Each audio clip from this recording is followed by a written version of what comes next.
Hello artists, today you're going to learn how to make a chop, a Chinese name chop. And this is essentially a stamp that is used as a signature. It's used as a signature on artwork, it's used as a signature on documents even.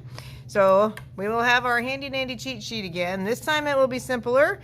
You're just finding the first letter or sound to your last name. So my last name is Heigl, starts with H. So I've got this symbol here, or as always, there is the easier symbol up above. I would choose the harder one in my case. And you're going to have this teeny tiny little piece of paper that we're drawing it on. So the whole symbol needs to fit on this piece of paper. We're drawing it with pencil. That's kind of important.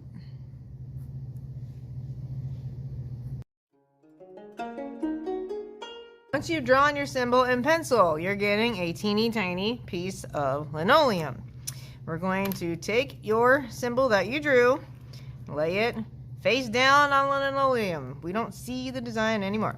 And then take your pencil, and now I am rubbing the backside. The idea is we are doing a pencil rubbing to transfer your design to the linoleum, because when you print, it's backwards. So now my design is on here, and I'm going to retrace so I can see it very well. Anything that you're printing, and it needs to end up backwards. That's why we drew it facing the normal direction over here. So I have my bench hook set up, so this is against the table so it stays still. And your little linoleum tile is going up against the opposite edge.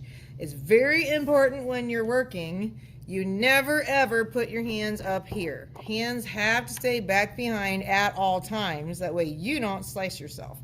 Going to just use one finger. Got this little carving tool here. You want to make sure the chuck is tight, but not too tight. That way this stays in. We're carving with this end. It's shaped kind of like a little V. Going to keep one finger back here, maybe two, not going up here. Stays back here. We take it and push down on the line and carve. And we're trying to peel away a little bit of this linoleum. And when you're working on this, you turn the tile. You do not point this at yourself, ever. So every time you're working, point away. Because the reason we don't put hands here is sometimes when you're carving, you can slip. And if your hand is here and you slip, you're going to stab yourself. And there's going to be lots of blood involved. So when you're working, you might want to go through and do all the vertical lines first.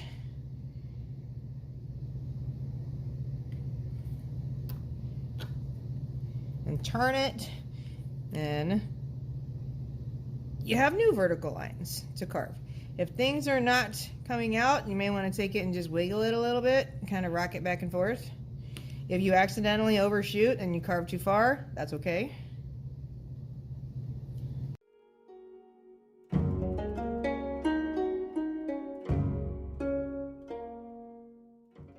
Now my design is carved, I can see everything. Make sure you can feel your lines. If you can feel the lines, then you did a good job carving. Make sure you know which way is up too.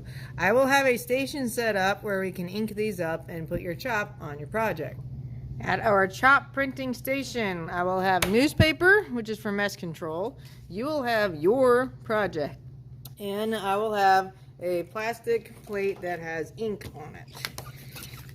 We'll probably have a couple of these set up.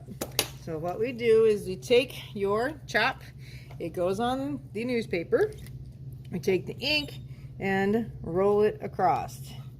And you want to have consistent coverage, the best that you can. We're trying to not get it in the lines. So if you carve deep enough, it won't go in your lines. Then we can take your chop. Traditionally, these go in the lower right-hand corner, or if you don't want to cover up part of your art, you can move it up a little bit. Make sure you know which way is up. Chop goes down, press really firmly. If you want to be really sure it stays, I'm going to carefully flip this over, trying not to make a double print. And I'm going to massage the back of the paper where the chop is. And we peel up.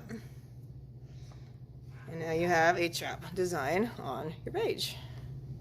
If you go and print your chop and the first print doesn't come out looking as good as mine, then we'll just take the ink, roll it again, lay it on again. Usually when there's multiple chops, they get stacked up on the same side. So you can try printing it again to see if you can make a better print the second time, because you might need more ink or the ink might need refilled.